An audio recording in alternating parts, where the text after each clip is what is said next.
Hello everyone, আমি এই যে সুন্দর করে রেডি হচ্ছি সকালবেলা উঠে। আমি দিদির বার্থডে সেলিব্রেট করবো স্যালনে, সেই জন্য তো নিজেকে তো একটু দেখে ক্যাত মারতেই হয়, তাই সেটাই করছিলাম।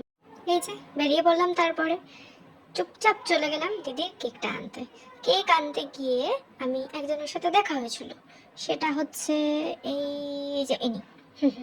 খুব মিষ্টি। তারপরে পূজা দিয়ে এলো, ডাম্পিকে শ্যাম্পু করে দিল সুন্দর করে। ডাম্পি আর পূজা দিয়ে এই খুনসুটি করছে চুপচাপ, আমরা দেখছিলাম, দেখে হাসছিলাম। তারপর নিজেকে তো একটু দেখতেই হবে বস, দেখছিলাম নিজেকে, একটু স্টাইল মেরে নিলাম। তারপরে এই যে এই মহিলা, এই মহিলা পাগলামি তো করবেই, আর ওর পাগলামি ছাড়া আমাদের কোনো কিছু তো একদম ইনকমপ্লিট। তো সেই জন্য ওনার পাগলামি দেখতে দেখতে আমি একটুখানি বসেও ছিলাম ওর পাশে। তো উনি এই যে করছে, তারপর আমার গায়ে ক্লিপটাকে লাগালো। আমি বললাম করো না ডাম্পি, সে তো আর শোনে না, খুনসুটি করতেই থাকে। এই যে আমাকে জ্বালাতন করছে।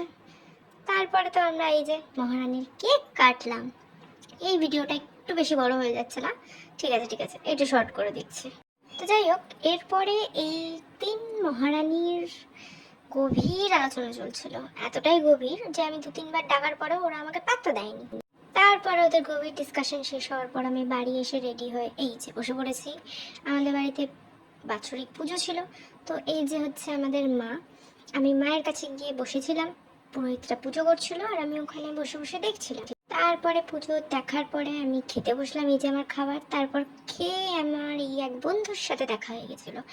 এনাকে সকাল সন্ধ্যে দুবেলা করে আমি বিস্কুট খাওয়াই, আর ইনি আমার কাছে যখনই আমাকে দেখবে আদর খেতে চলে আসবে। তো চলে এসেছিলেন উনি, ওনাকে আদর করে মাকে একবার শেষবারের মতো দর্শন করে আমি ঘরে গেলাম।